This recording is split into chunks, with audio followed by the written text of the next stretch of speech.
Hari Pentakosta sering dipahami secara sempit di dalam kehidupan gereja. Perhatiannya biasanya hanya diarahkan pada pengalaman-pengalaman spiritual tertentu atau mengenai karunia-karunia Roh Kudus tertentu. Akibatnya, makna besar dari peristiwa tersebut seringkali tidak dipahami secara utuh. Pentakosta kemudian lebih dikenal sebagai sebuah pengalaman religius, sementara tujuan besar dari karya Allah di balik peristiwa itu kurang diperhatikan.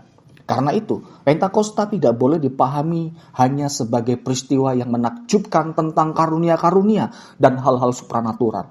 Lukas dalam surat ini tidak sedang mengajak pembacanya berhenti pada apa yang sedang terjadi, tetapi mengajak untuk melihat sebuah karya yang lebih besar.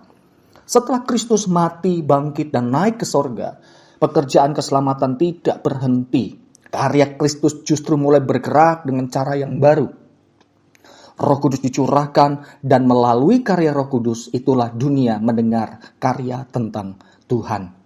Pada titik ini, sebuah pertanyaan penting perlu kita renungkan bersama-sama. Untuk apa sebenarnya Tuhan mencurahkan Roh Kudus-Nya pada hari Pentakosta?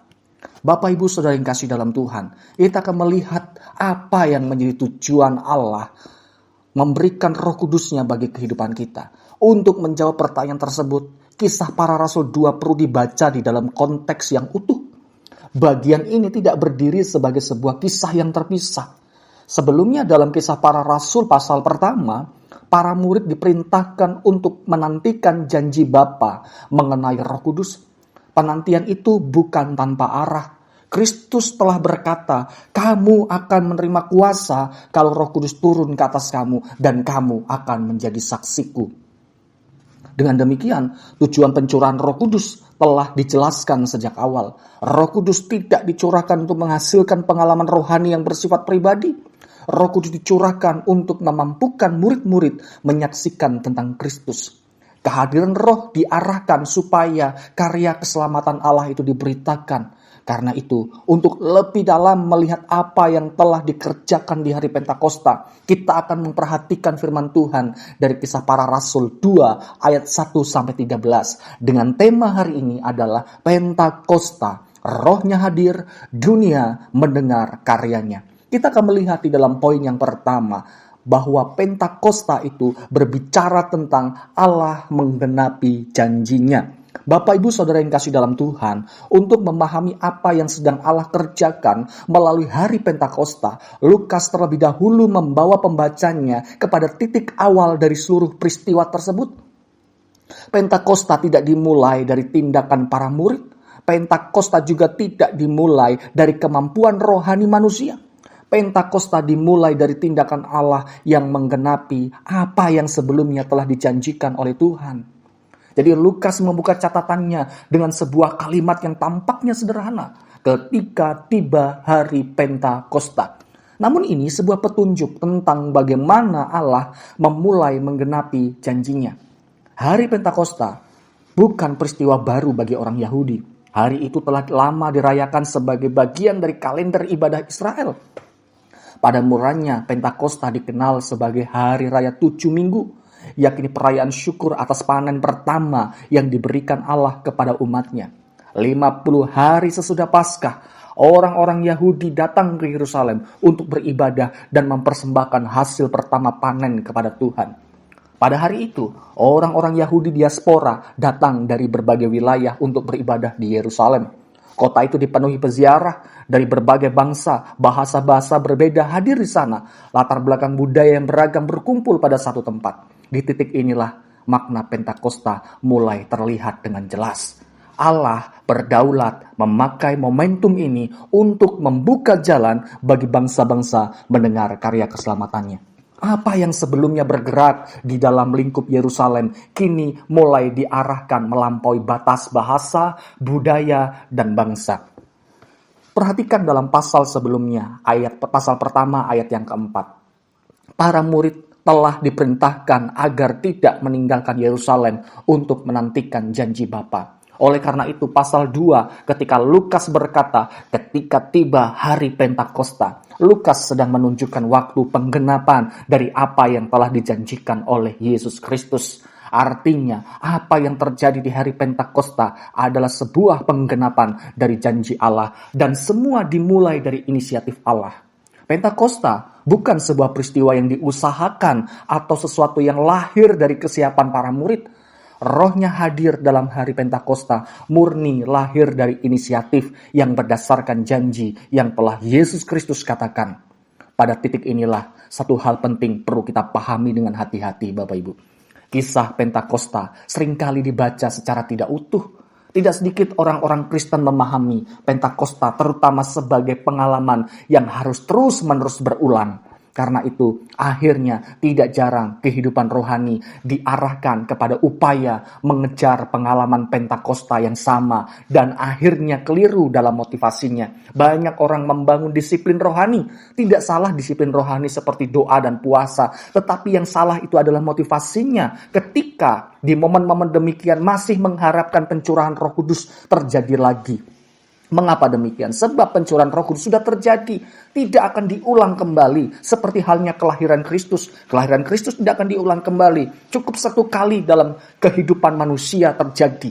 Oleh sebab itu, agar kita tidak terjebak pada pemahaman yang demikian, kita harus melihat kisah para rasul secara utuh. Pentakosta dalam kisah para rasul adalah sebuah peristiwa yang bersifat inauguratif. Artinya sebuah peristiwa yang menandai dimulainya sesuatu fase baru atau sebuah pintu yang telah terbuka untuk lebih besar lagi karya Allah dinyatakan di setiap suku bangsa. Walaupun peristiwa ini tidak diulang, namun karya Roh Kudus tetap terus berlangsung, Rohnya tetap bekerja, Roh tetap memperbaharui, Roh tetap menguduskan umatnya. Sebagaimana kelahiran, kematian, dan kebangkitan Kristus terjadi satu kali, tetapi dampaknya terus berulang. Demikian pula Pentakosta. Yang perlu diulang bukanlah Pentakostanya. Yang perlu diulang bukanlah pencurahan Roh Kudusnya. Sebab itu sudah terjadi. Yang perlu diulang adalah pertobatan, ketaatan, dan hidup yang dipenuhi Roh Kudus. Pentakosta dalam kisah para rasul dipresentasikan sebagai sebuah momentum awal yang Allah tetapkan untuk membuka fase baru di dalam sejarah keselamatan.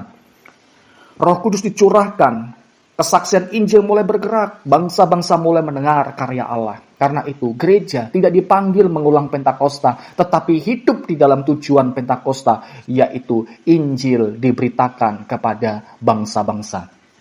Di titik inilah makna Pentakosta perlu dikembalikan pada pusatnya. Pentakosta bukan bicara tentang cara manusia mendapatkan sesuatu, tetapi tentang bagaimana setiap umatnya digerakkan untuk berkarya lebih luas dan bergerak lebih jauh. Bukan karena dimulai dari usahanya sendiri, tetapi berdasarkan pada janji Allah yang setia. Hal ini penting untuk direnungkan oleh gereja masa kini. Sebab seringkali kehidupan iman yang keliru itu selalu menuntut sesuatu yang terlihat dan dirasakan. Tidak sedikit orang percaya menjadi gelisah ketika tidak mengalami sesuatu yang dianggap spektakuler. Sebagian mulai mempertanyakan kehadiran Tuhan ketika tidak ada pengalaman rohani tertentu yang dirasakan. Namun kisah Pentakosta memperlihatkan sesuatu yang berbeda. Dasar iman gereja tidak diletakkan pada pengalaman manusia. Dasar iman gereja diletakkan pada kesetiaan Allah terhadap janjinya. Roh Kudus hadir bukan karena para murid berhasil mencapai tingkat rohani tertentu. Roh Kudus hadir karena Kristus setia pada janjinya. Mungkin dari kita bertanya, lantas untuk apa orang percaya merayakan hari Pentakosta? Tentunya jawabannya bukan untuk mengulang sebuah peristiwa itu, namun untuk menjadi pengingat bahwa Allah setia terhadap janjinya. Ia tidak pernah berubah, ia tetap untuk selama-lamanya, dan rencananya itu tidak pernah gagal bagi hidup umatnya.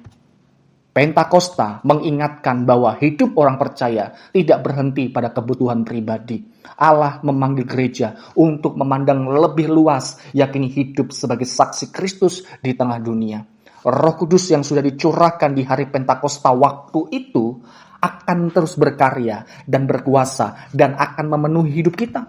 Agar kita berdiri menjadi murid-murid Kristus yang menggunakan pandangan secara luas untuk dapat menggunakan kehidupan menjadi saksi yang mendatangkan berkat dan kemuliaan Allah. Sekarang pertanyaannya bukan lagi bagaimana saya mengulangi pengalaman Pentakosta, sebab itu tidak akan terjadi lagi. Tetapi apakah hidup saya sedang dipakai Roh Kudus untuk membuat dunia mendengar karya Allah? Itu yang harus kita renungkan bersama-sama.